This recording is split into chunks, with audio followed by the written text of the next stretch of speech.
So, dear students, let's start the numericals of superposition of waves.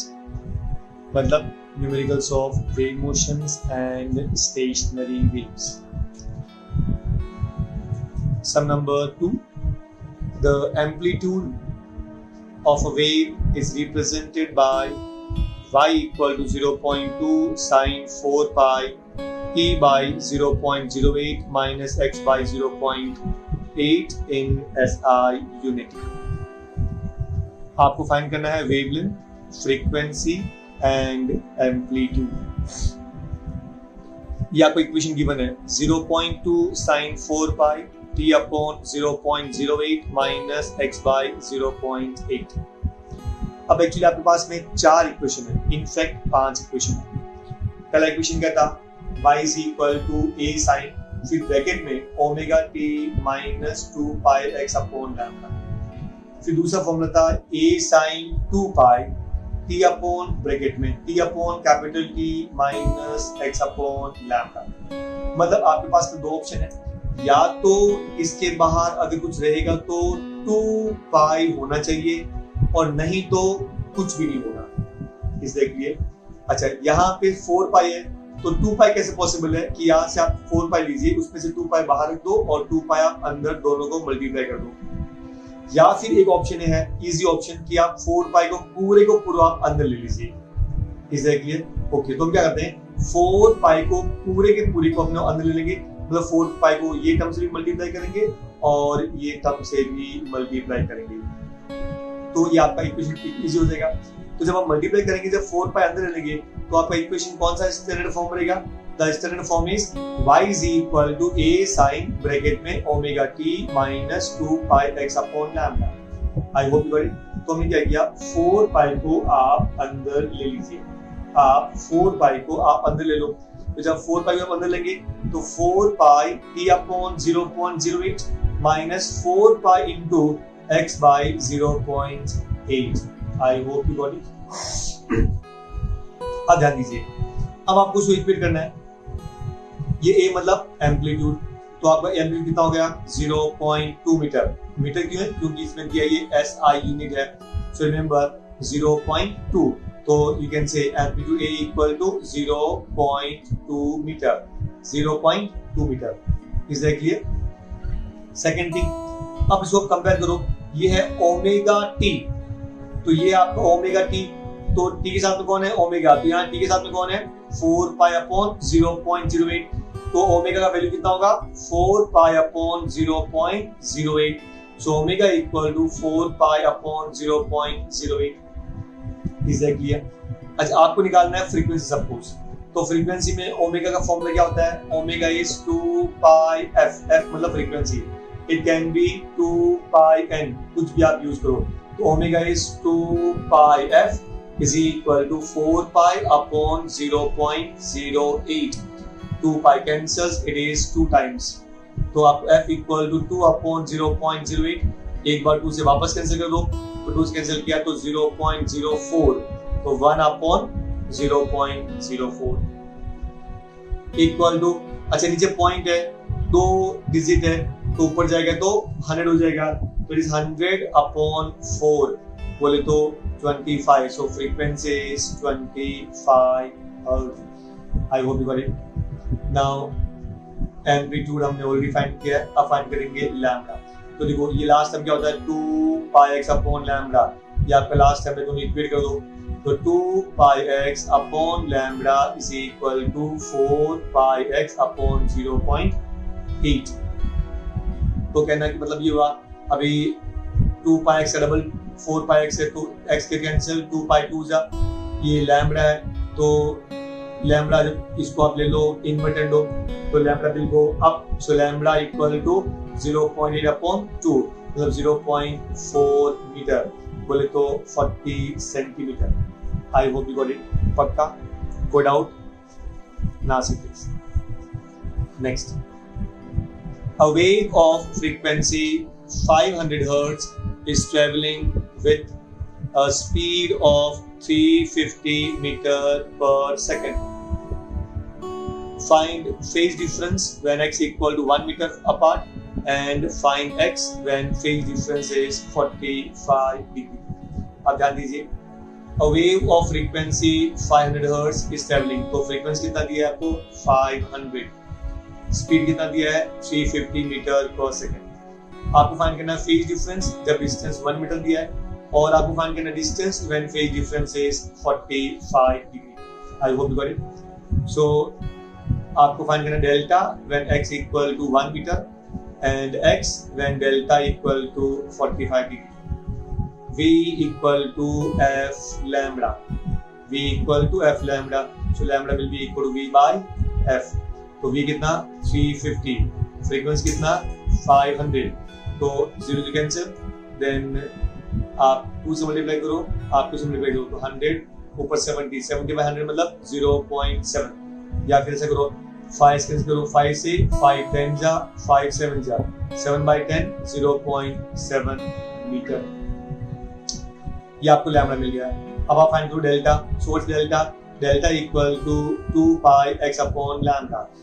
2 pi x कितना दिया आपको पहले में 1 मीटर अपॉन लैम्डा कितना 0.7. तो अभी ये कैंसिल कर दीजिए आप.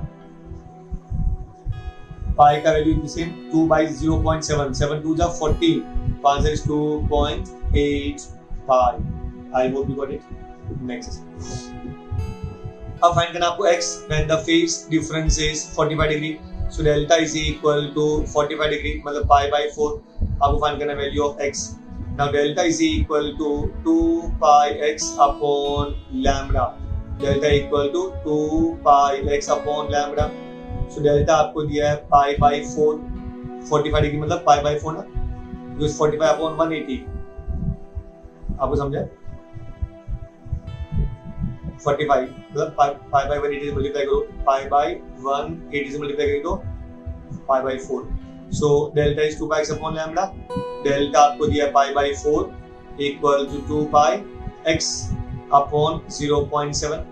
pi cancel, x आपको चाहिए तो क्रॉस मल्टीप्लाई करो, 0.7 जाएगा ऊपर and 4 2 जा 8 नीचे, तो 0.7 upon 8 that is 0.0875 मीटर. बोले तो 8.75 centimetre. I hope you got it. पक्का? कोई doubt? Next, a sound wave in a certain fluid medium is reflected as an obstacle to form a standing wave. The distance between the two successive notes is 3.75 centimeter. If the velocity of sound is 1500 meter per second, find the frequency. A sound wave in a certain fluid medium is reflected at an obstacle to form a standing wave.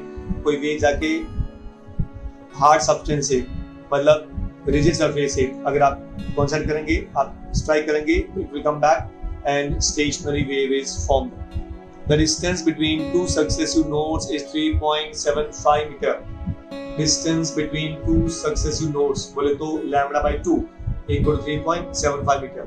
If the velocity of sound is 1500 meter per second, find the frequency. ध्यान दीजिए, distance between two successive notes lambda by 2 कितना दिया आपको 3.75 centimetre. 3.75 मतलब 7.5 by 2.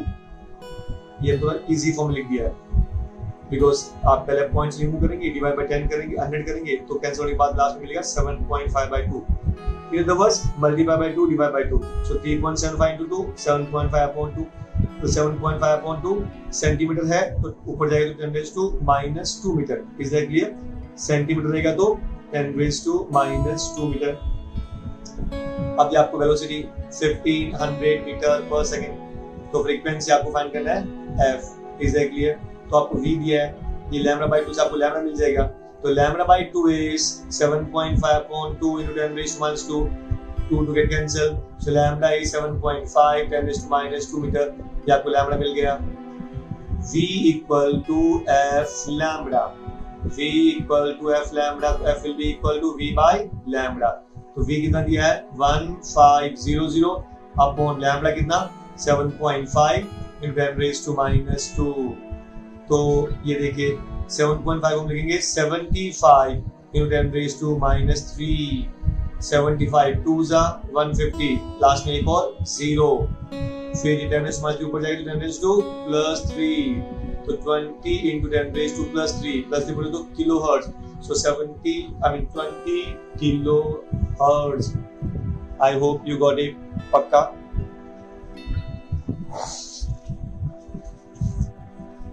Sum number 13.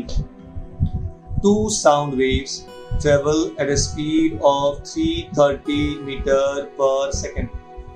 If their frequencies are also identical and are equal to 540 Hz, what will be phase difference between waves at points 3.5 meter from one source and 3 meter from other if the sources are in phase?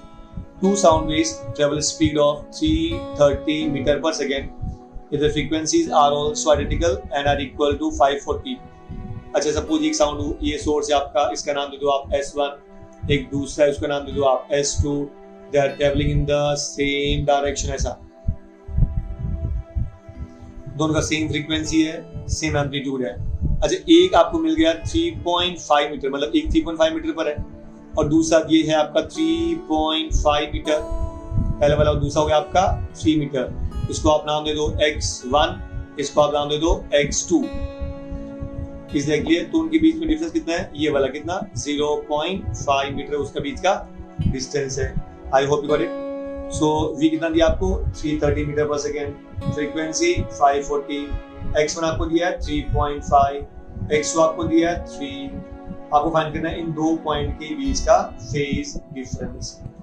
What the formula, v equal to f lambda, so lambda will be equal to v by f। तो v कितना दिया है 330 upon f कितना है frequency 540, 0 0 cancel, 30 by 54 cancel with 11, cancel with 3 11 जा and 3 18 जा 11 by 18। I hope you got it. अभी ये आपको लैम्बडा मिल गया, so it's delta 2 pi by lambda into path difference, path difference मतलब x1 minus x2, so 2 pi by lambda कितना दिया है 11 by 18, तो ये 11 है, ये डिवाइड बाय 11 डिवाइड बाय 18, तो ये 18 जाएगा ऊपर, सो 2 pi by 11 into 18 into 0.5, 18 into 0.5, 18 5 99, या 0.5 मतलब हाफ, 18 का हाफ 9, 9 2 जा 18, 18 बाय 11 इनटू पाई, 11 1 जा 11, बाकी बचा 7 70, 11 6 जा 66, बाकी बचा 40, approximately 11 1.64 pi. I hope you got it. Next.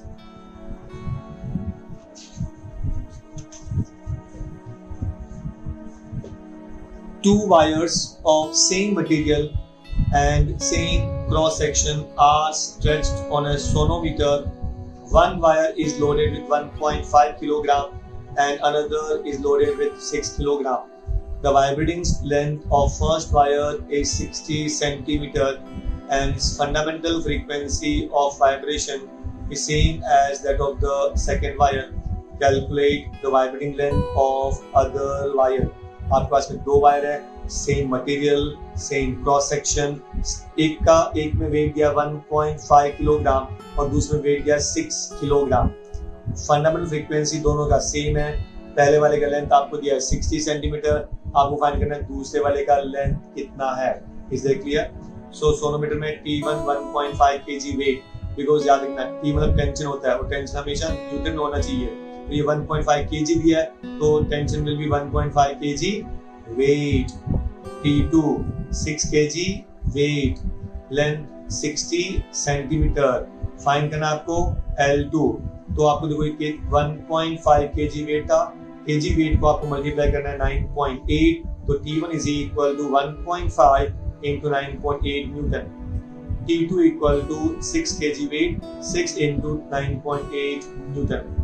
Actually formula क्या आपका F is equal to 1 by 12 root of T by rho A। दोनों का सेम मटेरियल है तो रो सेम है, सेम क्रॉस सेक्शन है, एरिया सेम है, दोनों का फंडामेंटल फ्रीक्वेंसी सेम है, F कांस्टेंट है, F rho A is always remain constant। तो तो आपको क्या मिलेगा, लास्ट में क्या बचा, दो चीज बचेगा, एक बचेगा टेंशन, एक बचेगा लेंथ। ऊपर आपका रूट ऑफ टेंशन, नीचे आपका length. So root of T by L is equal to constant. अच्छा, और T by squaring on both side, so T by L square is equal to constant. Now T by L square constant है, तो T1 by L1 square equal to T2 by L2 square। T1 कितना दिया है, 1.5 into 9.8 divided by 60 square equal to T2 6 into 9.8 divided by L2 square। 9.8 get cancel, 1.5 4 times, तो आपका 4 हो गया।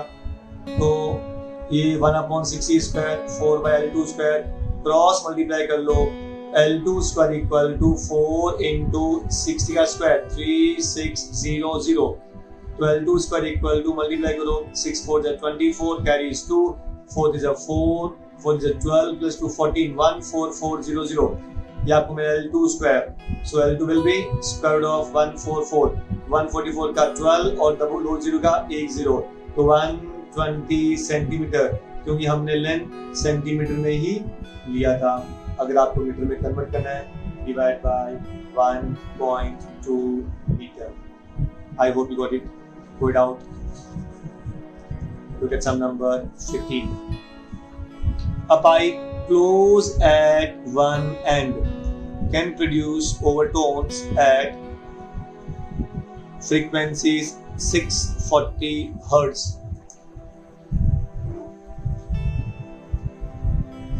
A pipe closed at one end can produce overtones at frequencies 640 Hz, 896 Hz and 1152 Hz.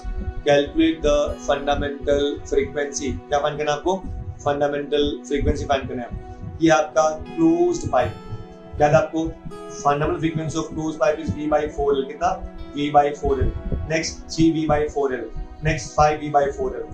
इसमें आपको odd multiples of fundamental frequency मिलता है। देखिए वापस देखो, पहले V by 4L, उसके बाद में 3V by 4L। तो आप दोनों का डिफरेंस करेंगे तो 3V by 4L minus 1V by 4L will give you 2V by 4L। It will be 2V by 4L, 2V by 4L। इसका मतलब difference between in closed pipe, difference between two successive frequency always equal to 2 times fundamental frequency।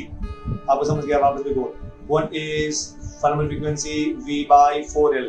next वाला 3V by 4L, minus कर दो 2V by 4L। V by 4L is fundamental frequency, so 2 times fundamental frequency।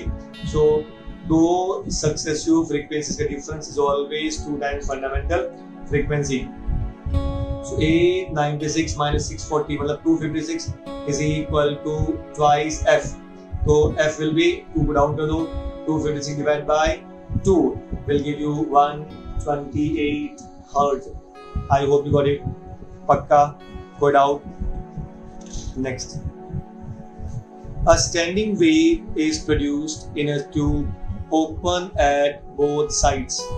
The fundamental frequency is 300 Hz। What is the length of the tube? एक tube है, standing wave is produce in A tube open at both ends, मतलब होलो pipe है। Fundamental frequency आपको दिया 300 hertz. What is the length of tube? तो remember आपको दिया है ओपन पाइप के अंदर फंडामेंटल फ्रीक्वेंसी आपको दिया 300 हर्ट्ज, वेलोसिटी इज 340। आपको फाइंड करना है length of open pipe. What is the formula for fundamental frequency of open pipe? V by 2L। V by 2L ओम इसलिए लिखा कि ओपन पाइप है, आपको समझ लेगा, otherwise V by 2L। F का वैल्यू 300 इक्वल टू V आपको दिया है 340 मीटर पर सेकेंड अपॉन 2 into L। 2 आपको दिया है और L0 आपको फाइंड करना है। तो 2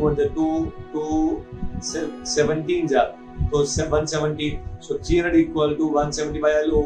LO will be equal to, नीचे ट्रांसफर करो 300 को, 0 0 कैंसल, देन एक 0 और करें तो 1.75 3, 1.7 को 3 से डिवाइड कर दो, 3 5 जा 15, बाकी बचा 2, 3 7 जा तो approximately 0.57 metre. I hope you got it. कोई डाउट? एकदम पक्का? Now, find the fundamental frequency first overtone and second overtone frequencies of a pipe open at both ends of length 25 centimeter with the speed of sound in air is 330 meter per second. आपको तीन frequency निकालना है, fundamental, first overtone and second overtone. अब देखिए L0 कितना दिया है 25 centimetre, मतलब 25 बाई 100 मतलब 1/4 metre.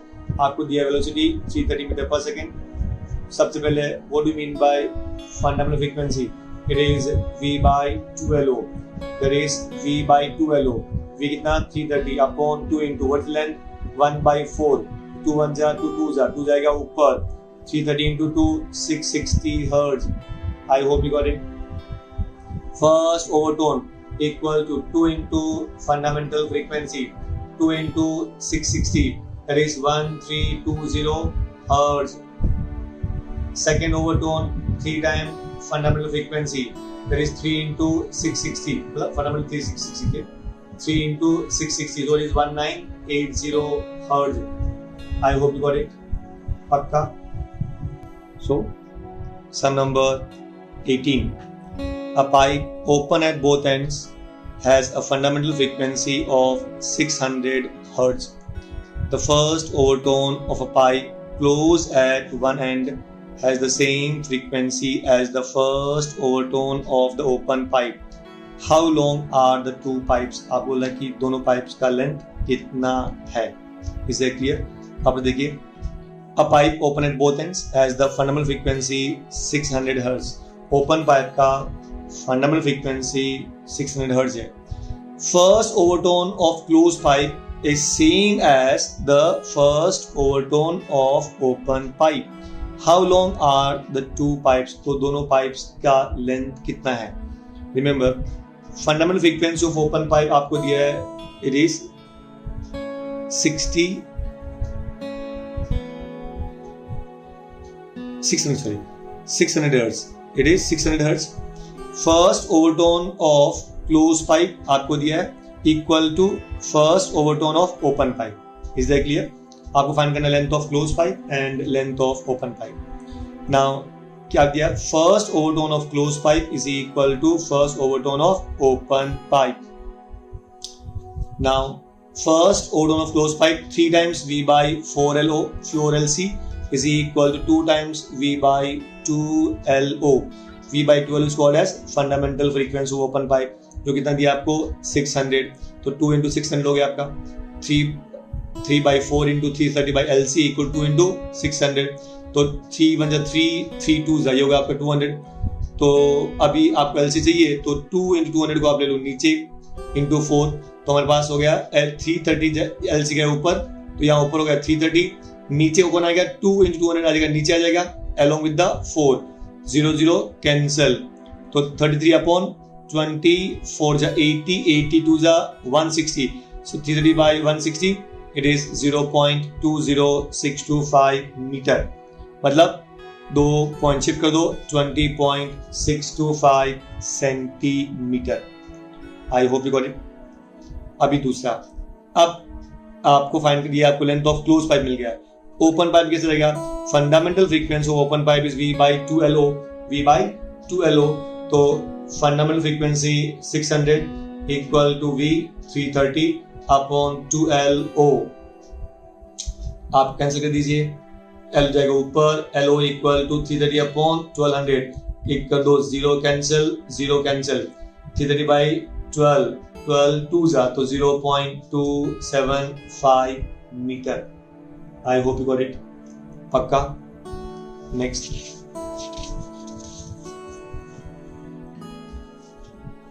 a string 1 meter long is fixed at one end. The other end is moved up and down with frequency 15 Hz. Due to this, a stationary wave with 4 complete loops gets produced on a string. Find the speed of wave which produces stationary wave. ये string एक side से fix है और दूसरी side से लटका हुआ रहेगा, उसको आप ऐसे प्लग करेंगे. जब प्लग करेंगे तो जब एक बार वो डिस्टर्ब करेगा तो वापस आएगा, तो आपको लूप्स मिल जाएगा. उन्होंने क्या बोला? 4 कंप्लीट लूप्स मिलता है, लेकिन वन एंड जो सेकंड वाला एंड है वो ओपन एंड है, तो वहां पे आपको हमेशा नोड नहीं, आपको हमेशा एंटी नोड मिलेगा। क्या मिलेगा? Anti node. तो हमने क्या कर दिया, 4 कंप्लीट लूप्स बना दिया और ये साइड में आपको एंटी नोड मिलेगा। आई hope you got it. Length of one loop is lambda by 2, so lambda by 2 plus lambda by 2 plus lambda by 2 plus lambda by 2, आधा आधा आधा आधा 2, ये 2 लैम्डा हो गया यहाँ तक। और ये नोड टू एंड नोड क्या होता है? Lambda by 4। तो टोटल आपके पास क्या मिलेगा? 4 लूप्स मतलब 2 लैम्डा और लैम्डा बाई 4 मिलेगा। सो L equal 1 meter, 15 meter, L equal 1 meter, frequency दिया 15 hertz, number of loops are 4। आपको फाइंड करना है speed. Remember the length of 4 loops plus 1 by 2 loop, आधा लूप ना, 4 लूप पूरा और एक आधा लूप, कितना दिया लेंथ? 1 मीटर। तो 4 लूप का length 4 times lambda by 2, length of 1 loop is lambda by 2, so 4 times lambda by 2 plus lambda by 4 equal to 1। अब समझना ये 2 लैम्डा मतलब 4 into लैम्डा बाई 2 मतलब 2 lambda plus lambda by 4, node to anti node is lambda by 4, इसका length आपको दिया है 1 metre. सो 2 cancel, 2 2 जा 2 lambda plus lambda by 4 is equal to 1। So 4 2 8, 8 plus 1 9 lambda by 4 equal to 1 and lambda equal to 4 by 9। तो ये आपको मिल गया lambda। What is V? V equal to F lambda। F lambda, F कितना दिया है? 15, lambda 4 by 9, तो 3 जा 3 5 जा 20 by 3 मतलब 6 by 9 मतलब 20 by 3, तो 6.67 मीटर पर second. I hope you got it। पक्का? Next, a violin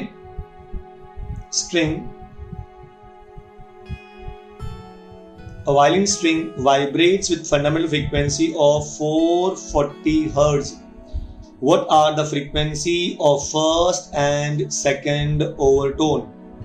ध्यान दीजिए, a violin string vibrates with fundamental frequency of 440 Hz.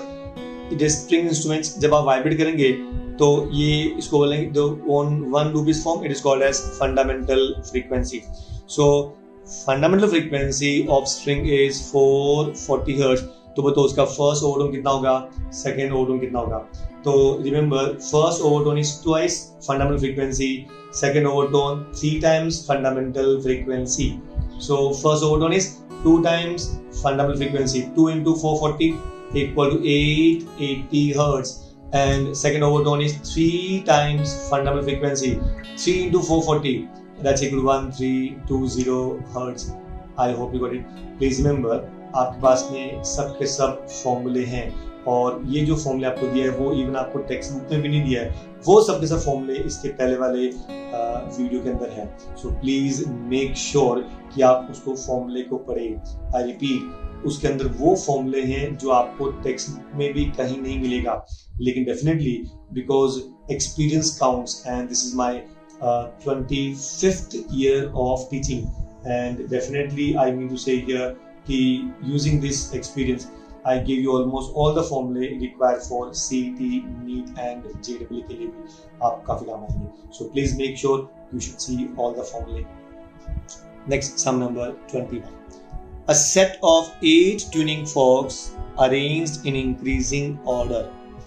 Each fork gives 4 beats per second with the next one, and the frequency of last fork is twice that of the first.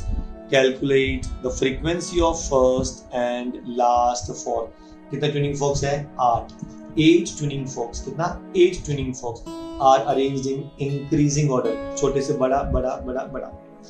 Each fork gives 4 beats, number of beats are 4 with the next one, and the frequency of last fork is twice that of the first. Calculate the frequency of first and last fork। जब tuning forks are arranged in increasing order, then Fn, frequency of last fork, is equal to F1 plus n minus 1 into x। F1 is the frequency of first fork, n number of tuning forks, x number of beats। अब उन्होंने क्या बोला कि frequency of last fork is twice the frequency of first। तो last वाला उसका first का twice है, Fn is 2 times F1। तो अच्छा याद है आपको, मैंने कहा था कि ट्वाइस को हम लोग ऑक्टेव भी बोलते हैं, ऑक्टेव ऑक्टेव याद रखना, ऑक्टेव मतलब ट्वाइस। तो F1 is twice F1, तो twice F1 equal to F1 plus n minus 1 into x. F1 जाएगा यहाँ पे, तो 2F1 minus F1, F1 equal to number of tuning forks 8 minus 1 and number of beats are 4. 8 minus 1 7 into 4, 7 4 जा 28 hertz. ये आपको मिला frequency. Then first frequency, लेकिन Fn कितना है? Twice F1. Fn is twice F1. 2 into F1 28. तो 2 into 28 it is 56. I hope you got it. पक्का. अगर इंक्रीजिंग ऑर्डर है तो यहाँ पे प्लस देगा और डिक्रीजिंग ऑर्डर रहेगा तो यहाँ पे माइनस देगा. बाकी सब कुछ same formula. Is that clear? Next sum number 22. A sonometer wire is stretched by a tension of 40 Newton. It vibrates in unison with a tuning fork of frequency 384 Hz. Find the number of beats produced in 2 seconds if the tension in the wire is decreased by 1.24 Newton. अब पहले देखिए, sonometer wire is stretched by a tension of 40 Newton. आपको initial tension दिया है 40 Newton. It vibrates in unison with tuning fork of frequency 384 Hz. उस समय जब tension 40 Newton hertz है, उस टेंशन 40 न्यूटन है, उस समय फ्रीक्वेंसी है 384 hertz. Find the number of beats produce in 2 seconds. आपको नंबर ऑफ बीट्स 2 सेकंड में, एक्चुअली बीट फ्रीक्वेंसी क्या होता है? Number of beats in 1 second, तो उसको आपको 2 से मल्टीप्लाई करना है. If the tension in the wire is decreased by 1.24 Newton. अच्छा, नया टेंशन क्या मिलेगा? इतना 1.24 कम कर दो, तो 40 में से 1.24 कम किया तो 38.76. तो फाइनल टेंशन इज 38.76 न्यूटन. तो बताओ नंबर ऑफ बीट्स कितना मिलेगा इन 2 सेकंड्स. तो relation between frequency and tension का फॉर्मूला क्या है? You remember F is equal to 1 by 12 root of t by mu. ये आपका फॉर्मूला है. F equal to 1 by 12 root of t by mu. मतलब frequency is directly proportional to root t. Frequency is directly proportional to root t, and therefore F1 by F2 equal to root of T1 by T2. I hope you got it. So F1 आपको दिया 384 upon F2 आपको पहले find करना पड़ेगा. Root of T1 40 newton, T2 38.76. 384 divide by F2 equal root of. अच्छा, इसको आप cancel किया हमने 40 से 4 से करके एक जीरो किया तो 3.8 हो गया. फिर हमने इसको 4 से डिवाइड कर दिया तो 1 अपॉन 0.969. Is that clear? और रूट ऑफ 1 का 1 है, 0.969 का रूट आपको मिलेगा 0.984. क्योंकि देखो 99 से 81 तो 9 देगा तो 0.8 रहता है, लेकिन 0.96 है तो इसका 9.84 इसका स्क्वायर रूट है. तो आप इसको क्रॉस मल्टीप्लाई कर दो. F2 is equal to 377.8 आता है. कैन यू से अप्रोक्सीमेटली इसको मैं बोलता हूँ 378 कर दो. क्या करेंगे? 378. Is that clear? तो ये इसका जो है वो एक्चुअली 378 हर्ट्ज है. सो F1 अभी ये आपको F2 मिल गया तो डिफरेंस निकालना पड़ेगा. F mode of F1 minus F2. पहले फ्रीक्वेंसी कितना था? 384. क्योंकि आपको नंबर ऑफ बीट्स निकालना है. What do mean by number of beats? The difference between the two frequencies. तो mod of F1 minus F2 384 minus 378 कितना बचा? 6 सेकंड. 6 पर सेकंड. 1 सेकंड में कितना? 6. तो 2 सेकंड में 12. आई hope you got it. 2 seconds में कितना? 12. ये नंबर ऑफ बीट्स मिलेगा. 12 बीट्स कितने? 2 सेकंड्स में कितना मिलेगा आपको? 12 beats. I hope you got it. पक्का? Next, a sonometer wire of length 0.5 meter is stretched by a weight of 5 kg. एक वायर है, आपने हैंग कितना किया? 5 kg. The fundamental frequency of vibration is 100 Hz. Calculate the linear density of wire. Wire का linear density निकालना है. तो length 0.5 metre, 5 kilo मास दिया तो टेंशन कितना होगा? 5 kg weight. 5 into 9.8 newton and fundamental frequency is 100 Hz. क्या फाइंड करेंगे आप? लीनियर डेंसिटी, मतलब आप क्या फाइंड करेंगे? Mu. So what F equal to 1 by 12 root of T by mu. F equal to 1 by 12 root of T by mu. Fundamental frequency कितना दिया है 100 इक्वल टू 1/2 इंटू लेंथ कितना 0.5 रूट ऑफ टेंशन कितना 5 into 9.8 ये हो गया आपका 49. This is 49 newton upon root mu. 2 into 0.1 1 into 100 तो 100 is equal to root of 49 upon mu. Squaring on both side ये 100 मतलब 10 रेज़ टू 2 उसका square 10 raise to 4 is equal to 49 by mu. ऊपर लो म्यू जाएगा ऊपर 49 बाई 10 रेज़ टू 4 तो 49 10 raise to 4 ऊपर जाएगा तो 10 raise to -4. So 49 into 10 raised to -4 that is 4.9 into 10 raised to -3 kilogram per meter. Linear density mass per unit length. I hope you got it. Pakka. Next.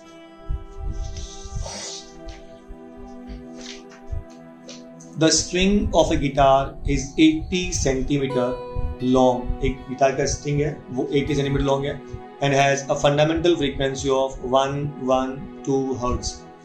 If the guitarist wishes to produce the frequency of 160 Hz, where should the person press the key? मतलब उसका length कितना होना चाहिए? I repeat, पहले आपको दिया length 80 centimetre तो frequency था 112 Hz. फिर बोला कि सपोज को फ्रीक्वेंसी चाहिए 160 तो what should be the length? So L1 80 centimetre, F1 112 Hz, F2 160 Hz. आपको फाइंड करना है final length by law of length. What law of length says?